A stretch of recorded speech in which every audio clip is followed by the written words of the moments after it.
नमस्कार मित्रांनो, सामाजिक कार्य म्हणजे सोशल वर्क या युट्यूब चॅनलमध्ये आपल्या सर्वांचं स्वागत आहे.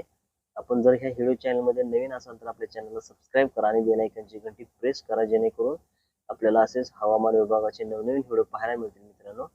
तर चला व्हिडिओ सुरुवात करूया. तर आपण गेले काही दिवस आपल्याला व्हिडिओच्या माध्यमातून हवामान विभागाचा जो काही अंदाज आहे तो आपल्यापर्यंत पोहोचवण्याचा प्रयत्न करत होतो आणि त्या अनुषंगाने गेले काही आपले व्हिडिओ होते त्या व्हिडिओच्या माध्यमातून ज्याही ठिकाणी आपण हाय अलर्ट दिला होता, पावसाचा अंदाज सांगितला होता, त्या ठिकाणी मुसळधार ते अतिमुसळधार पाऊस आपल्याला पाहायला मिळाला होता मित्रांनो. आणि पूर परिस्थिती निर्माण होण्यासारखा पाऊस हा झाला होता मित्रांनो.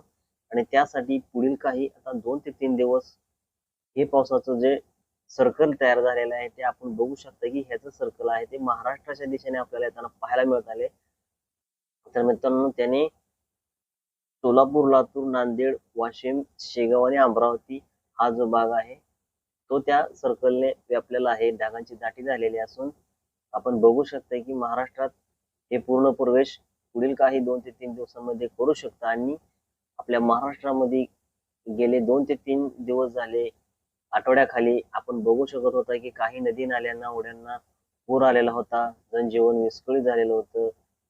आपल्या पशुपक्ष्यांची, जनावरांची कित्येक प्रमाणात हानी झालेली आहे आणि आपलं अथानात नुकसान झालेलं असून आपल्या शेतकरी बांधवांसाठी पुढील 2 ते 3 दिवस अतिशय आपल्याला पावसाचा सामना करावा लागणार आहे आणि त्यासाठी आपण सतर्क राहणं गरजेचं आहे मित्रांनो. आपण बघू शकता की सोलापूर, अकलूज, लातूर, नांदेड, वाशिम, औरंगाबाद, जळगाव आणि शेगाव या भागाकडे हे जे सर्कल आहे पावसाचं हे पुढे सरकताना आपल्याला पाहायला मिळत आहे मित्रांनो. तर सांगली, रत्नागिरी, सातारा, पुणे, नाशिक, मालेगाव, नंदुरबार आणि मुंबईचा काही भाग आहे मित्रांनो. तर त्या भागामध्ये पुढील ते 2 ते 3 दिवस हे जे सर्कल आहे हे पुढे जाणार आहे आणि मुसळधार ते अतिमुसळधार पूर परिस्थिती निर्माण होण्यासारखा पाऊस मित्रांनो होणार आहे. तर आपण आपल्या परिवाराची आपली काळजी घेणं गरजेचं आहे. आपण कामाव्यतिरिक्त कुठेही विनाकारण बाहेर जाता कामा नये मित्रांनो, कारण पूर परिस्थिती निर्माण होऊ शकते आणि ढगफुटीचा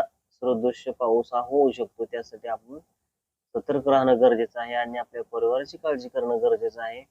गेले 2 ते 3 दिवस झालं मित्रांनो, महाराष्ट्रातील भरपूर ठिकाणी नद्या नाल्यांना पूर आलेला असून त्या ठिकाणी आपण सोलापूर जिल्ह्यातील कित्येक गावांचा संपर्क तुटलेला होता. पूर आता ओसरताना आपल्याला पाहायला मिळत आहे आणि वाहनेही आपल्या हायवेची चालू झालेले आहेत. तर त्या ठिकाणी आपण बघू शकता आणि आपल्या चॅनलला सबस्क्राईब करा मित्रांनो आणि असेच नवीन नवीन व्हिडिओ आपल्याला पाहायला मिळतील मित्रांनो. धन्यवाद.